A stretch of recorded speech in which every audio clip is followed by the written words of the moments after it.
هاتنا جمارکا زورا پنابران جبو یارما کردستان به گشتی و پارزگاه دوگ به تایبتی پیدوی به پیداوستین جدا جدا هیا جوانان جی پیدوین ساخلمیه. پارزگر دوگ جی دبی جایویدارین خلق نبنا قربانیان ناکوکین سیاسی. سروکی ریخراوان نوش دارن کردستان روشاوا جید بیجا. الرب من نایداین بچین لی روشاوا کار بکن. پارلمانتارک جید بیجا آلین پیوندی دار. ماگدار کینه کومی آسانکاری اجبوی انجام دانا کارن وی کماله بین کرد. چاو همشین خدمتا همی آوارد دید کود ناف عراقی دا مسیحی و شبک و کردین ازدی و عرب و جماره که گلک مازن قصدا هرما کردستان بتایبتی پارزگاه ها دو که کریه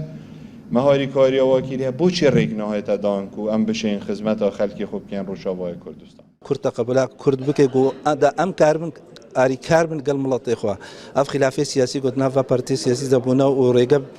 بقلك مجالاناتن بوما رجال مجي تيجرتن قوم كاربن آري كاربن القل خلكي خوي روج آفا هدفها أساسي قوم كاربن روج آفا خدمة ملت إخوة بكون ياديار بوجي اف رودان التقيني او القامش لوچي بوي وقت خول كوباني وقت خول اف هرشن تيرورستيه وتنا انجام دان دجي خلكي مال روش آوای كردستاني وزارت الساخلمی و ریبه گشت ساخلم دوی تقسینه که دو پیچه بینت خو ساخلمیه پارزگاه دوگ جدی بیجه بردوام معالی کارین ساخلمیه پیشکشی خلکی روش آوا کرینو اتبر هفین جی اجبوی هر عالی کاریه که